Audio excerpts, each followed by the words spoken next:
Now, Amazon has been releasing tablets like they're going out of style. We have told you about the $50 Fire tablet that the company is selling in 6-packs. And I'm planning to use them as placemats at my family's dinner table because they're just that cheap. Joining us with his hands-on review of the new Fire HD tablet, which will cost you a little more, is Devindra Hardawar from Engadget. Welcome, Devindra. Hi, thanks for having me back. So these Fire HD tablets, how much are these? How much do these cost? So there are two models. There's the HD8, which has an 8-inch screen. That one starts at $150 with 8 gigabytes of storage. And there's the HD10, which has a 10.1-inch screen, and that starts at $230 with 16 gigabytes. So, you know, a bit more than the Fire HD tablets, but still a lot less than something like an iPad. Right. And right now, they're not getting great reviews. What did you think of it? I've been testing one for actually both models for the past few days. They're really well designed. They feel nice. Amazon went for this new plastic kind of case, which is surprisingly thin. It's about 7.7 millimeters. So it feels really good in your hand. And I actually really like the 8-inch Model 2. I'm just a big fan of small tablets. But they're also running last year's hardware. So, you know, the CPU from last year's model, they still have a gig of RAM. They just feel kind of slow and just not as snappy as most other devices I've tested this year. For the price, I think that's excusable. And Amazon's really just positioning them as content consumption devices, but they're not, anything amazing. You can really feel how slow they are at times. Yeah, I mean, when they first came out with a tablet, they were sort of, saying, comparing it to the iPad. But now for these, they're not. They're just saying, if you want an iPad, get an iPad. This isn't an iPad. So does Amazon. Go ahead. They've had a really weird history with tablets, right? Because there was the first Fire tablet, which was not that great. That was just like their Nexus 7 competitor. And that thing was just like really a first generation project. It felt very slow. It wasn't really well designed. And they have the HDX, which is their more high end tablets. Those are meant for like to compete with the iPads and things like that. So cheap Amazon tablets aren't that cheap when you consider the fact that you have to really, to use them effectively at all, you have to subscribe to Prime, right? I mean, and that's $80 a year. Yeah. I mean, Prime is kind of a necessity.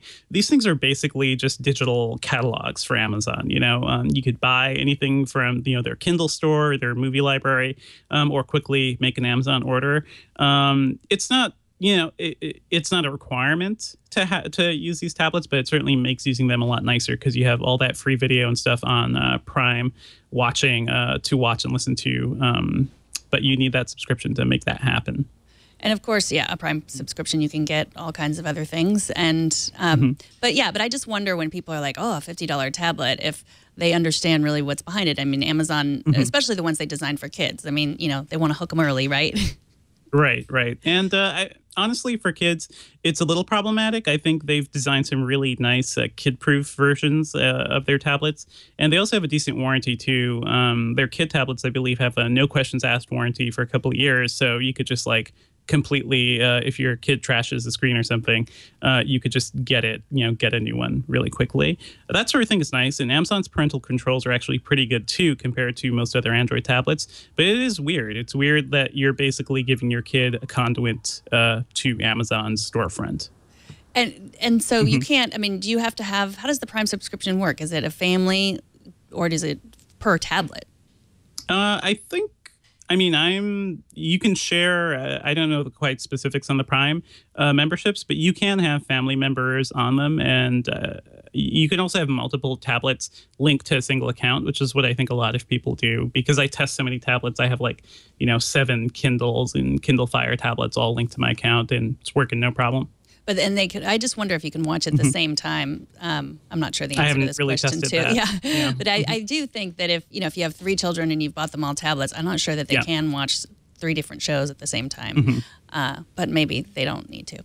And now some of the features are really interesting about the Fire, the Word Runner. Tell me about how that works. It's basically a speed reading app that flashes words, a single word on the screen really quickly. That's similar to some work we've seen from other startups. I think it's called Spritz. And it's just like they flash words and you can actually comprehend them when they're flashing by so quickly, much faster than just, reading a normal line of text or something like that. It works. I can definitely understand those words as they're going by. I don't really like the comprehension of them. I don't feel like I'm actually absorbing text the way I would reading it normally, but it's kind of cool. Maybe some people would dig it. So for books, I mean, for when you're like reading, it works on the Kindle app, or is it just other text? I'm pretty sure. I think it's just inside the Kindle app right now. Huh.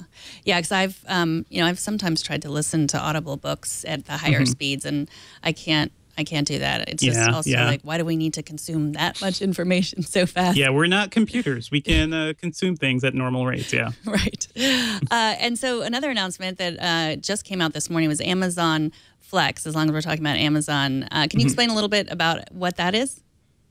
Flex is something we've been hearing about for a while, and a lot of people thought it would just be a service where you would go and pick up an Amazon package. But it turns out it's sort of like an Uber addition to Amazon Prime Now, which is their very fast delivery offering. So you could get something delivered to you within an hour or within the day. Flex is basically, just Amazon offering anybody to become a delivery driver for them. So I don't even know if Flex is going to be something consumers see as a brand. It's just something people can go get hired for or drive around the city and deliver packages. And you used Amazon Plus. You tried that out? Yeah, Prime Now. Oh, Prime Now. Yes, I used it here in New York. It worked pretty well. I think somebody brought me a box of candy in like 15 or 20 minutes or something like that. So it cost about twice as much as what it would, to get that stuff normally. But if you're in a hurry or if you're in an office or something, it's pretty convenient. Yeah, it's interesting. I mean, we had that like in the year 2000 in San Francisco, and they would, like bring you a DVD player. You guys get all the new stuff. Yeah, and it was, but it was like just this amazing. That was the .com bubble where it was like you would just try it out and bring me a DVD player, and it would come in 15 minutes, and it was amazing. So I feel like a little bit of deja vu, but Amazon is a giant company, so they'll probably be able to do it. Well, Devendra, thank you so much for joining us. Devendra Hardawar is the senior editor at Engadget, and he is at Devendra on Twitter. Thanks.